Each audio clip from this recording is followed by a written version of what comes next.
C'est pourquoi je posais la question. Mais si, mais il n'y a que ça, la tradition. On se heurte dedans sans arrêt. On tourne en rond comme des bourriques autour d'un poteau avec les traditions, les universaux, etc. On est complètement encerclé. C'est pour ça quand vous me dites que je nie les universaux... Vous voulez en sortir? Oui, je pense qu'à ça. Oui. Le problème est de savoir comment. Parce que quand vous dites le mouvant, quand vous dites le flou, quand vous dites un certain nombre de choses pour l'opposer au fixe, pour l'opposer au dur, pour l'opposer au stable, on se dit d'accord, mais enfin, pour qu'il y ait un certain mouvement, il faut bien que quelque part, il y a eu quelquefois quelque chose qui ait fixé ces universaux. Ouais. Alors, où elle est la réflexion par rapport à cette fixation? Vous voyez ce que je veux dire? Oui, mais elle est à travers la bifurcation. Aujourd'hui, par exemple, on peut essayer de repenser ce qui a été mai 68 en France à travers cette bifurcation extraordinaire qu'ont opéré dans l'histoire les étudiants chinois. Donc le problème pour moi, il n'est pas d'interpréter les étudiants chinois à travers 68, mais à l'inverse, de repenser ce qu'a été 68 à travers ce type de mutation, ce type Enfin là, on pourrait en parler pendant des heures, je ne développe pas. Depuis le début de l'entretien, 2 fois de suite, le nom de Sartre est venu sous votre bouche. Et ça m'intéresse bien parce que, est-ce que finalement de Sartre, vous gardez, je ne dirais pas une filiation, en tout cas une sympathie pour le penseur justement de la subjectivité, le penseur de la pratique, et comment vous situez-vous par rapport à cette sorte de long purgatoire que la pensée sartrienne subit depuis plusieurs années? Oh oui, mais non, moi j'ai toujours été très fidèle, très attaché à la pensée de Sartre, et puis surtout à cette espèce de volonté d'engagement, cette espèce de présence à l'histoire, au risque même de se tromper, au risque de se fourvoyer. En même temps, votre mode d'inscription politique et d'engagement ressemble plus finalement à celui d'un Michel Foucault, c'est-à-dire on a souvent opposé les deux modes d'engagement comme un engagement dans un certain mode de généralité de ça, et puis un engagement beaucoup plus particulier, beaucoup plus polarisé précisément d'un Michel Foucault. Très curieusement, vous me semblez plus proche de Michel Foucault dans la modalité d'engagement et beaucoup plus proche de Sartre dans la façon de réfléchir à cet engagement. C'est-à-dire que là encore, il y a des déchirures entre les perspectives. C'est que tout qui était les formations politiques, syndicales, etc., à l'époque de Sartre, lui encore, on est aussi, d'où toutes les démarches très complexes qu'il a eues. À l'époque de Michel Foucault, ce qui surgit, c'est que il y a de tous les niveaux du social, au niveau de l'éducation, les prisons, au niveau de la psychiatrie, au niveau de l'homosexualité, la prostitution. Et cette problématique, elle est irréversible, elle continue, malgré la chape de plomb, malgré les années d'hiver que nous traversons. Mais on sent que il y a une micropolitique, un niveau microsocial qui est le lieu où va s'opérer la reprise des pratiques sociales. Bien. Alors, dans ce cas-là, effectivement, il faut essayer de concevoir une restructuration de l'acte politique dans ce nouveau contexte. Ce qui ne veut pas dire que, par ailleurs, il n'existe pas toujours des formations de pouvoir, les formations étatiques, etc., au sein desquelles on se débat. On est donc pris dans une sorte de polyphonie discordante entre des lignes très contradictoires. Félix Guattari, alors au fond, pas de conception globale non plus de la vie politique, mais seulement quelque chose d'éclaté auprès de chaque problème, auprès de chaque institution, pour essayer d'en critiquer les dysfonctionnements, mais jamais une conception globale. Vous avez quelque chose qui m'a beaucoup frappé comme concept dans Mille Plateaux, qui est le concept de anexactitude, que vous situez au-delà du vrai et du faux. Donc la vérité. Le problème est d'être dans l'anexactitude, au-delà du vrai et du faux. Alors est-ce que vous pourriez me préciser, dans cette instance politique, puisque dans une instance politique, qu'est-ce que c'est que l'anexactitude? Sinon, quelque chose qui risque de faire éclater ce que peut être la vérité, ma vérité à un moment donné, d'une conception globale de l'histoire. Ça serait une pensée du complexe autour de laquelle tournent pas mal de gens. Comme je pourrais vous donner un exemple, je pense à un malade psychotique qui, brusquement, alors qu'un homme de progrès, disons de gauche, se met à faire un délire raciste, un délire fasciste. eh bien, qu'est-ce que l'on fait dans ce cas-là? On lui fait la morale, on lui fait un discours, ou est-ce qu'on ne joue Comme je vous ai déjà lu, je sais la réponse. La réponse, c'est qu'on le suit dans son délire, et ça ne signifie pas qu'à l'extérieur, quand on parle du racisme, on va défendre son délire. Mais on le défend parce qu'on est avec lui dans son délire. Exactement. Bon. Alors, aujourd'hui, sur le plan politique, il y a un certain nombre de failles, de ruptures qui se sont traduits à une époque qui était encore un peu drôle, qui était celle de Coluche, qui se sont traduits par des éclairages très humoristiques, grotesques, sur ce qu'est cette vie politique mass médiatisée que l'on connaît, qui se traduit aujourd'hui avec la montée des Verts, des écologistes, etc., qui sont moins drôles, malheureusement, mais enfin, qui sont quand même très significatifs.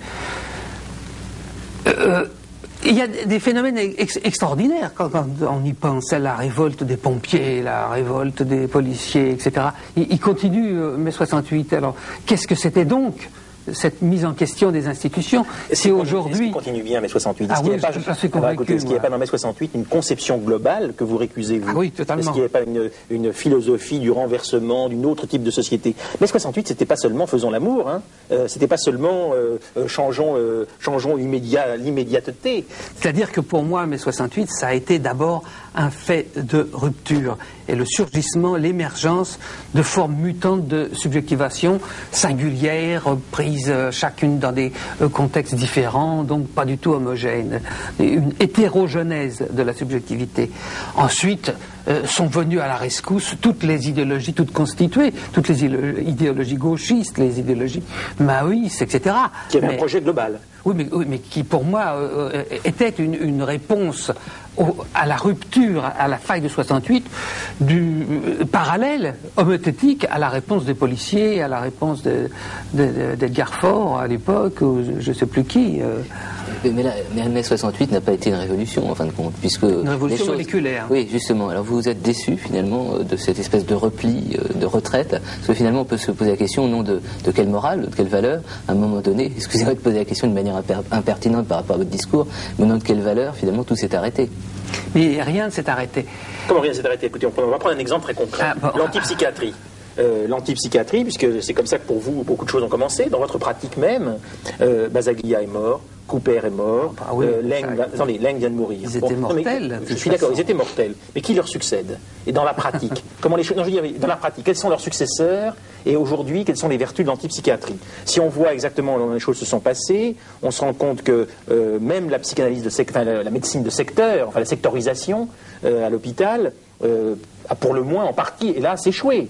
Bon, alors est-ce qu'on ne voit pas finalement ces idées petit à petit? Alors vous dites l'hiver. Est-ce qu'on n'est pas effectivement en plein hiver? Pas partout. Alors, mais si on a le nez collé sur la France, vous avez raison. Si on retire la tête un peu, on voit des choses passionnantes. Par exemple, chez les successeurs de Franco Basaglia, à Trieste, une tentative de repenser complètement la pratique psychiatrique avec des systèmes de coopératives, avec un rayonnement où la psychiatrie sort d'elle-même. C'est pas l'antipsychiatrie, c'est la psychiatrie ouverte non seulement sur la cité, mais ouverte sur d'autres pratiques, sur les problèmes de la prison, les problèmes de la culture, etc. Alors, il existe, par exemple, des luttes contre l'enfermement psychiatrique en Grèce, où il existe des hôpitaux comme à Leiros, qui sont des sortes de camps de concentration. Au Brésil, en Argentine, dans différents pays, cette problématique continue d'être tout à fait vivante. Moi, je crois que sur ce point, vous avez beaucoup amené, et que sur ce point, les idées que vous avez avancées ont une très grande importance. Ce dont je m'étonne, c'est, voilà un point où vous êtes vraiment, pour le moins, totalement compétent, c'est votre pratique. On a l'impression que, hélas, en France, vous n'êtes pas suivi, vous n'avez pas été suivi. Mais c'est pas grave, parce que la France est une petite chose. La France est une petite province, c'est une petite Suisse pouilleuse. Je veux dire, pouilleuse dans ce sens qu'elle n'a pas la richesse de la Suisse, tête d'habitant, mais là, c'est vrai qu'il ne se passe pas grand-chose en France et que les socialistes français font peu de choses pour qu'il y ait des débats, pour qu'il y ait une innovation sociale, une créativité.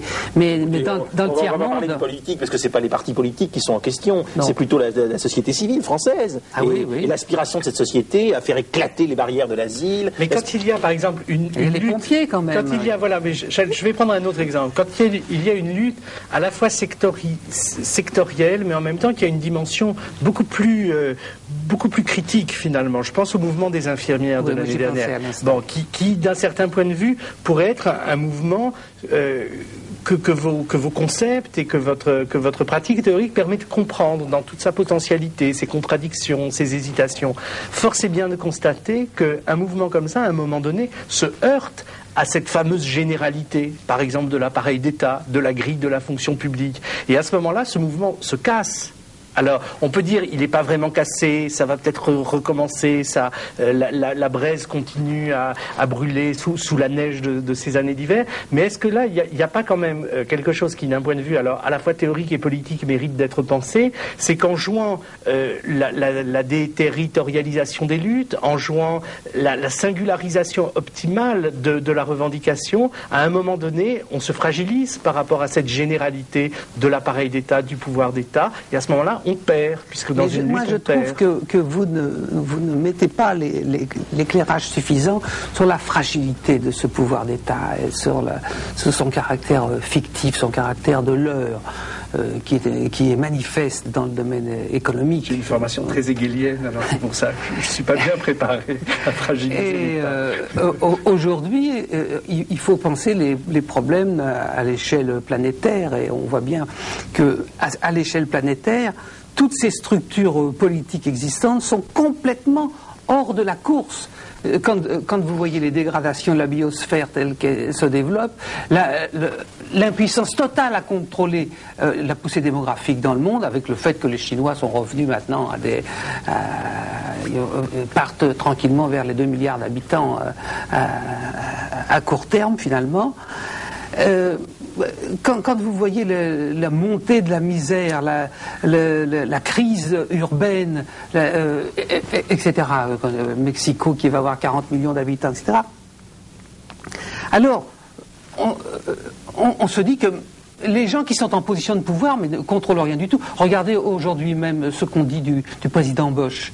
Il dit mais il prend pas d'initiative, il est là, il hésite à soutenir la Pologne, il hésite à soutenir le gorbatchevisme, etc. On est devant une sorte de paralysie des pouvoirs en place. Les pouvoirs, si vous voulez revenir en France, les pouvoirs syndicaux, les pouvoirs politiques, les parlementaires sont des gens qui ne disent plus rien. Il n'y a jamais aucun débat.